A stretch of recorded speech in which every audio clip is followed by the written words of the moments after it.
कामी और वासी बहुत अच्छे दोस्त हैं जो अक्सर रात देर तक पढ़ाई के बाद एक साथ घर वापस जाते हैं। एक रात जब वो एक मध्यम रोशनी वाली गली से गुजर रहे होते हैं तो उन्हें एक सुनसान और प्रासरार सा घर नजर आता है जो एक अजीब सा खौफनाक एहसास देता है।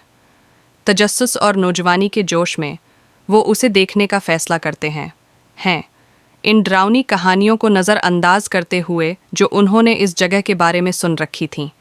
घर के अंदर वो एक माजी की झलक देखते हैं, दीवारों पर लटकी तस्वीरें, गरद आलूद फर्नीचर और एक भारी और हैबतनाक खामोशी।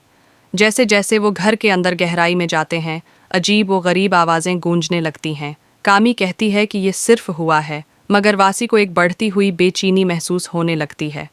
वो एक छिपा हुआ दरवाज़ा दरियाफ़त करते हैं जो एक तारीक तहखाने की तरफ ले जाता है, और अपनी अक्ल के ख़िलाफ़ वो नीचे उतर जाते हैं।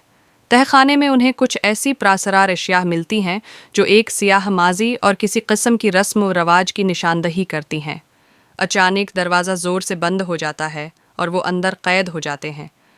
घबराहट तारी हो जाती है जब सरगोशियाँ उनके अर्द गर्द गूंजने लगती हैं जो इन बेचैन रूहों की होती हैं जो इस घर से वाबस्ता हैं।